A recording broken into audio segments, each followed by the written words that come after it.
Objective of management की। इसमें हम बेसिकली ये पढ़ते हैं कि आज एक ऑर्गेनाइजेशन है, ऑर्गेनाइजेशन में मैं बोलता हूं मैनेजमेंट हो रहा है, तो कुछ तो एम है ना, कुछ तो ऑब्जेक्टिव है। बिना पर्पस के तो दुनिया में कुछ भी नहीं होता है। तो किस पर्पस के लिए आप चीजों को मैनेज कर रहे हो? तो हम पर्पस को 3 कैटेगरी में डिवाइड कर सकते हैं। First is organization, second is social, third is human. Organizational objective या इकोनॉमिक ऑब्जेक्टिव जो है ये बताता है कि अगर आप एक ऑर्गेनाइजेशन चला रहे हो तो मनी बहुत इंपॉर्टेंट है, पैसा आता रहना चाहिए। बिजनेस में पैसा किस फॉर्म में आता है? प्रॉफिट के फॉर्म में आता है, राइट। तो आप जब एक ऑर्गेनाइजेशन चला रहे हो तो सबसे पहले आप मनी अर्न करो, क्योंकि मनी लाइफ ब्लड है। अगर मनी नहीं होगा तो बिजनेस चलेगा कैसे, ऑर्गेनाइजेशन चलेगी कैसे? तो आपका ऑर्गेनाइजेशनल ऑब्जेक्टिव या इकोनॉमिक ऑब्जेक्टिव 3 फोल्ड में होता है। सबसे पहले तो क्या करना होता है, आपको अपनी ऑर्गेनाइजेशन का सर्वाइवल इंश्योर करना होता है। नॉर्मली क्या होता है, आज आप एक ऑर्गेनाइजेशन चला रहे हो तो आपके जैसे आपके बहुत सारे कंपटीटर भी होंगे। आप सब एक मार्केट में हो, ठीक है। मार्केट में अच्छा परफॉर्म करोगे तभी टिके रहोगे, अदरवाइज कब मार्केट से चले जाओगे पता भी नहीं चलेगा। तो आपको क्या करना है, अपनी पोजीशन बनाए रखनी है, वो भी लॉन्ग टाइम के लिए। तो ये सबसे पहला काम आपको ये करना है कि आप कोई भी ऑर्गेनाइजेशन चला रहे हो, सबसे पहले सर्वाइव करो। सेकेंड, प्रॉफिट अर्न करो। देखो चैरिटी करने आप नहीं बैठे हो, आप ऑर्गेनाइजेशन चला रहे हो, मार्केट में लॉन्ग टाइम तक रहना है, सर्वाइवल तो जरूरी है ही, साथ साथ आपको प्रॉफिट भी अर्न करना पड़ेगा, क्योंकि जब प्रॉफिट होगा तभी सर्वाइवल इंश्योर होगा। दूसरा, आपके बिजनेस की ग्रोथ होगी। तीसरा, आपका बिजनेस एक्सपैंड होगा। तो आप ये ध्यान रखिए कि आपका जो ऑर्गेनाइजेशनल या इकोनॉमिक ऑब्जेक्टिव है वो ये होना चाहिए कि सबसे पहले मार्केट में लॉन्ग टाइम के लिए आप पोजीशन बनाओ, सर्वाइव करो। दूसरा, प्रॉफिट अर्न करो। और तीसरा, अपनी एक्टिविटीज को ग्रो करो, हमेशा कुछ नया देते आओ। जैसे आप देखोगे डोमिनोज इतनी पुरानी हो गई है, फिर भी क्या करती है, डोमिनोज क्या है, पिज्जा चेन है, ठीक है। अलग अलग ऑफर्स, नए नए फ्लेवर्स लाती रहती है। क्यों? वो चाहती है कस्टमर को कुछ नया देते रहे, कस्टमर को नया देंगे तभी तो कस्टमर लॉयल रहेगा और आता रहेगा। तो आपको जो नेक्स्ट थिंग जो जरूरत है वो है ग्रो करने की, और इसको प्रिसाइज और अच्छे वे में बोलूं तो ग्रोथ। तो अब ध्यान रखिए, आपका इकोनॉमिक ऑब्जेक्टिव, ऑर्गेनाइजेशनल ऑब्जेक्टिव क्या होता है? Survival, profit, growth.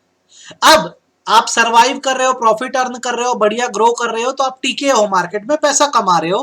तो दूसरा, अब आपको सोशल ऑब्जेक्टिव रखना होगा, सोसाइटी के लिए भी कुछ करना होगा। तो भाई क्या करे सोसाइटी के लिए?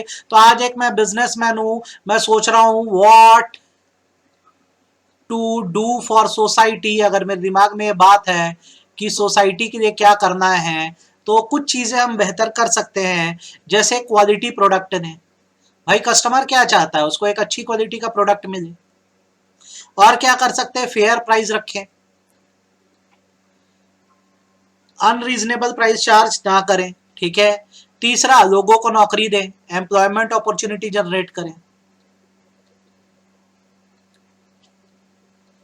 और क्या किया जा सकता है, देश की इकोनॉमिक वेल्थ में कंट्रीब्यूट करें,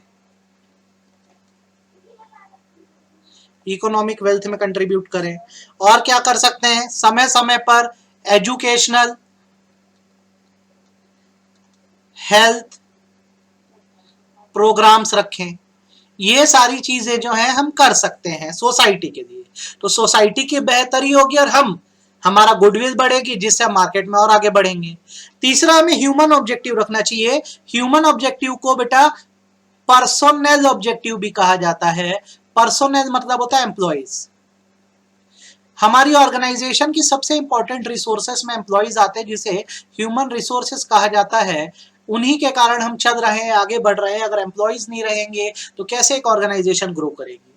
तो हमें अपने एम्प्लॉइज के लिए क्या करनी चाहिए, हमारा जो ह्यूमन ऑब्जेक्टिव वो क्या होना चाहिए? तो ये होना चाहिए एक बेहतर सैलरी, एडिक्वेट सैलरी होनी चाहिए।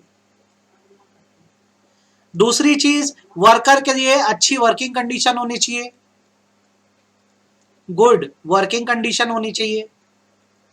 अब वर्किंग कंडीशन बेहतर बना दी है तो उनको रिस्पेक्ट भी अच्छी दो, पीयर रिकॉग्निशन दो। यहां पे बेटा पीयर का मतलब होता है कोवर्कर, रिकॉग्निशन मतलब होता है रिस्पेक्ट। इज्जत तो सबको ही चाहिए ना, है ना। उनको ट्रेनिंग एंड डेवलपमेंट दो,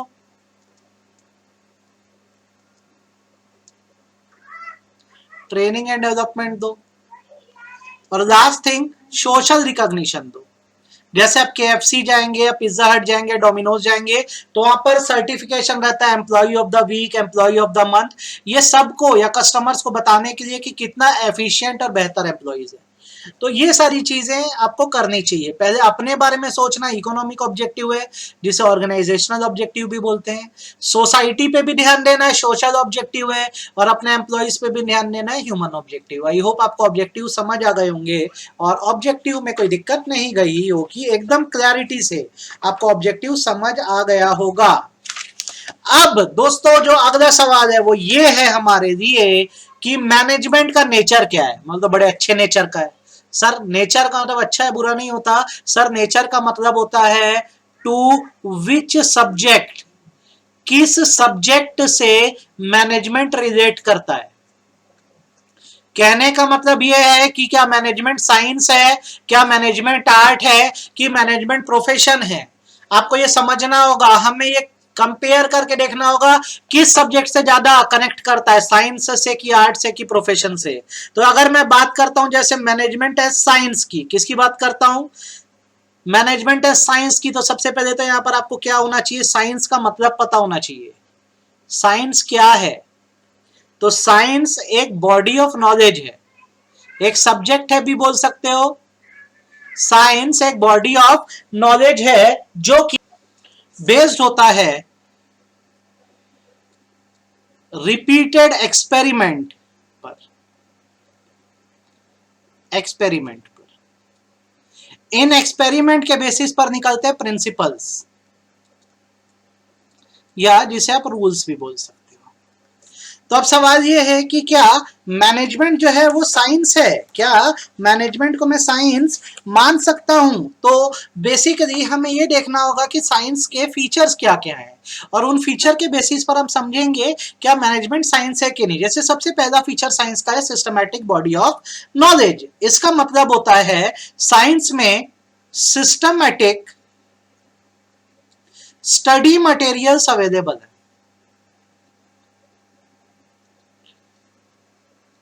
मतलब किताबें बोल सकते हो, किताबें अवेलेबल है।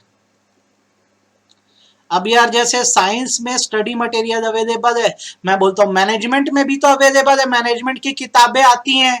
तो ये वाला जो फीचर है, यस, ये मैनेजमेंट में प्रेजेंट है। जैसे कि साइंस एक सिस्टमाइज बॉडी ऑफ नॉलेज है, मैनेजमेंट में वैसे स्टडी मटेरियल होते हैं, ये फीचर प्रेजेंट है। Yes, feature is present.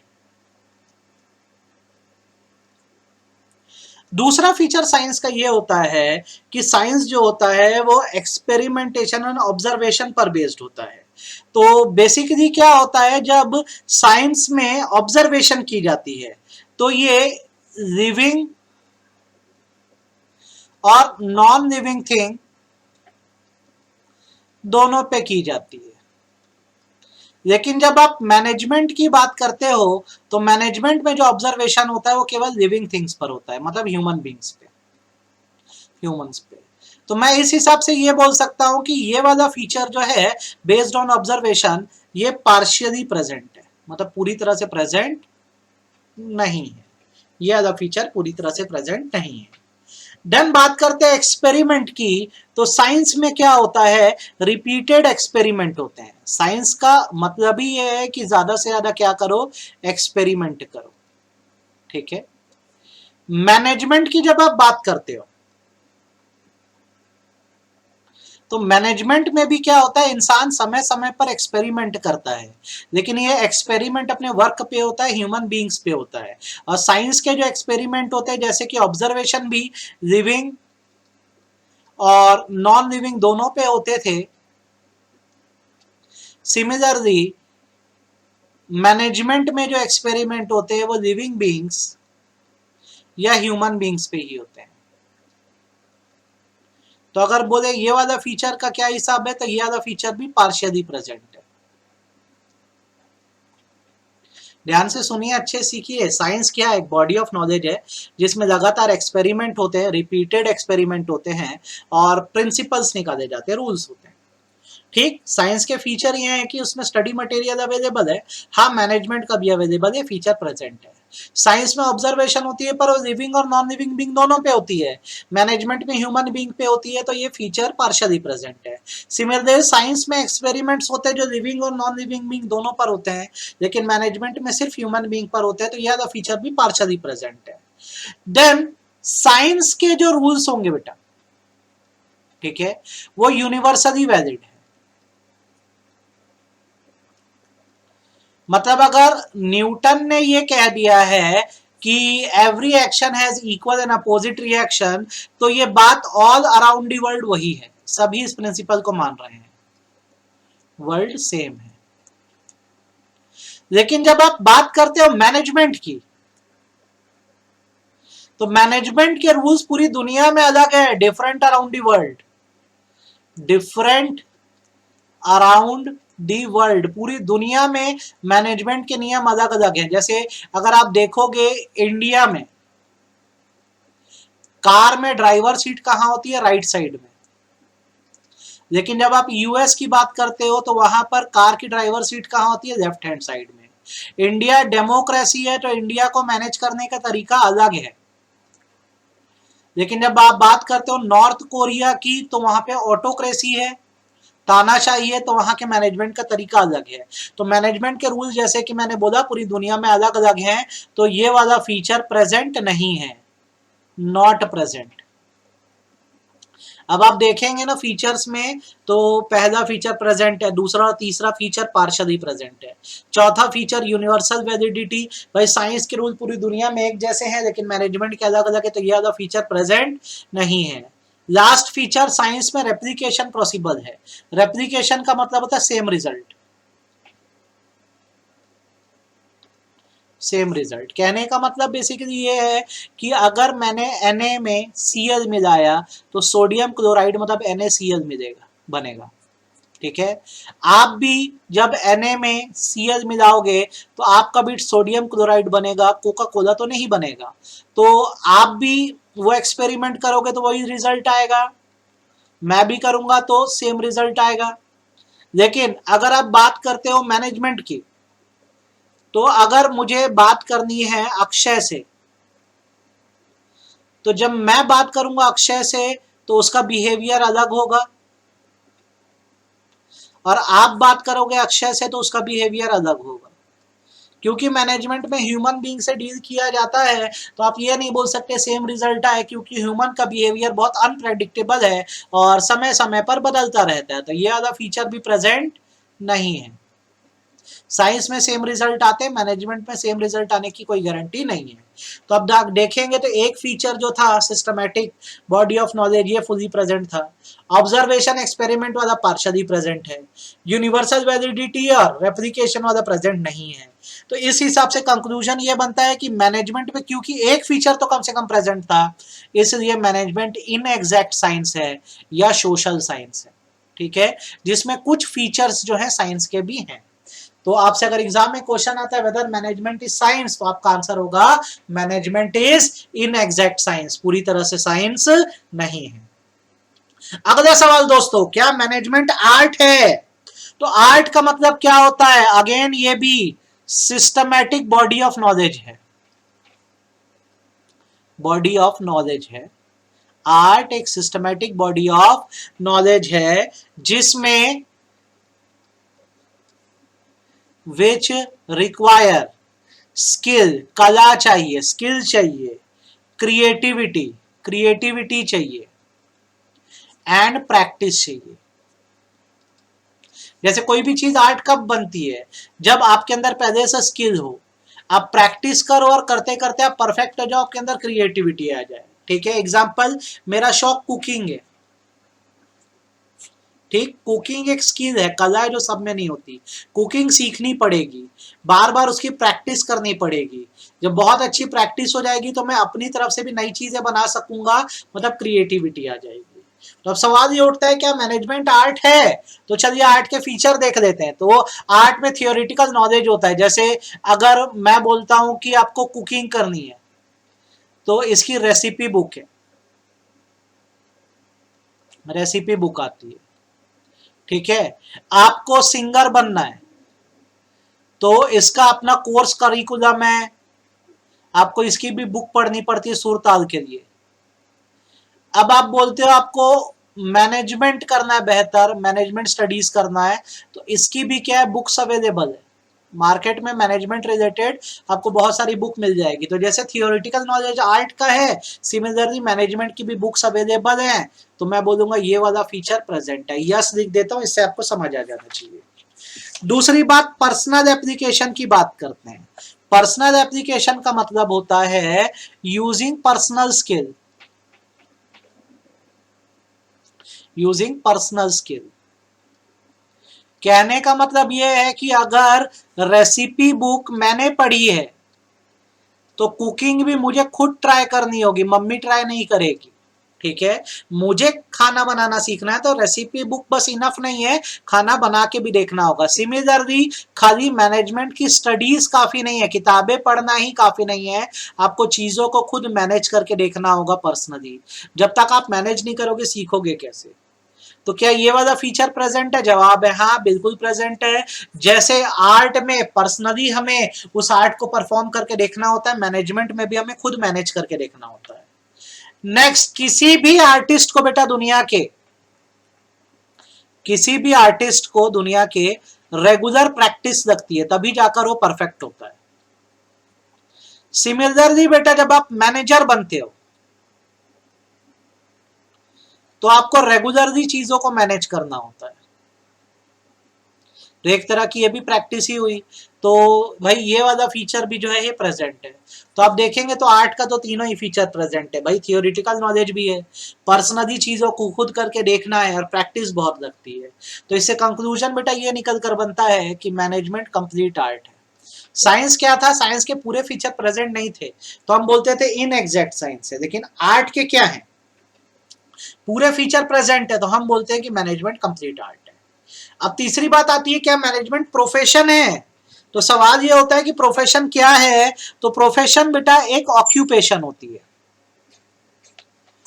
Profession एक ऑक्यूपेशन है जिसके लिए स्पेशल नॉलेज चाहिए, विच रिक्वायर स्पेशल नॉलेज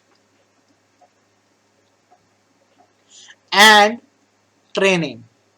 हर कोई प्रोफेशनल बन जाए बेटा ये पॉसिबल नहीं होता। जैसे मैं कुछ रिकॉग्नाइज प्रोफेशन की बात करता हूं, जैसे आप कल को एलएलबी कंप्लीट कर देते हो और आपको लॉयर के रूप में प्रैक्टिस करनी है, तो एक इंस्टीट्यूट है जिसका नाम है बार काउंसिल ऑफ इंडिया, आपको यहाँ का एग्जाम पास करके लाइसेंस या मेंबरशिप लेनी होती है, तभी आप एज अ लॉयर प्रैक्टिस कर सकते हो।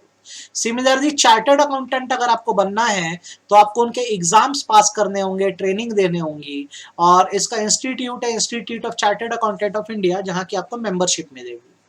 आपको अगर डॉक्टर बनना है तो आपको बराबर कोर्स कंप्लीट करना होता है, इंटर्नशिप करनी होती है, और आईएमए से आपको लाइसेंस मिलता है, इंडियन मेडिकल एसोसिएशन से। तो आप ये समझ लीजिए कि हर कोई प्रोफेशनल नहीं बन सकता। तो अब सवाल ये है कि क्या मैनेजमेंट एक प्रोफेशन है? तो चलिए प्रोफेशन के फीचर देख लेते हैं। सबसे पहला feature well defined body of knowledge, मतलब अवेलेबिलिटी ऑफ स्टडी मटेरियल,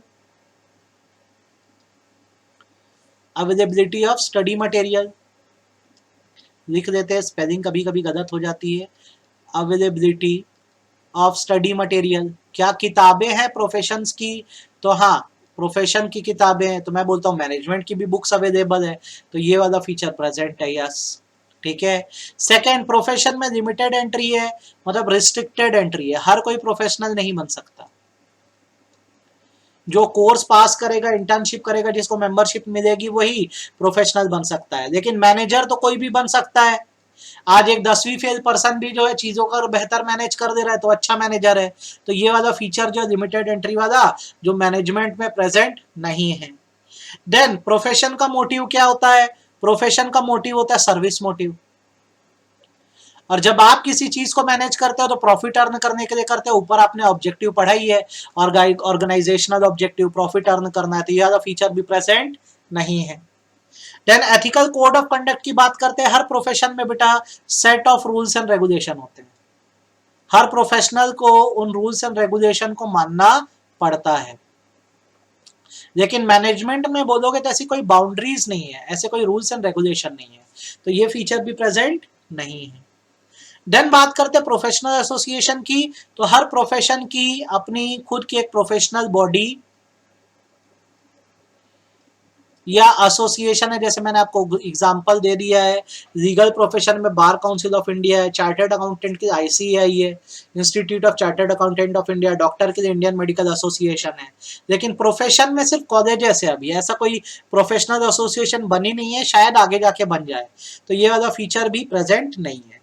तो इससे आपको ये समझ आना चाहिए कि देखो सिर्फ एक फीचर प्रेजेंट है, बाकी फीचर प्रेजेंट नहीं है, तो हम ये बोलते हैं कि मैनेजमेंट एक ग्रोइंग प्रोफेशन है, बढ़ता हुआ प्रोफेशन है, अभी पूरी तरह से प्रोफेशन नहीं बना है, कभी जाके वेरी सून आगे बन सकता है।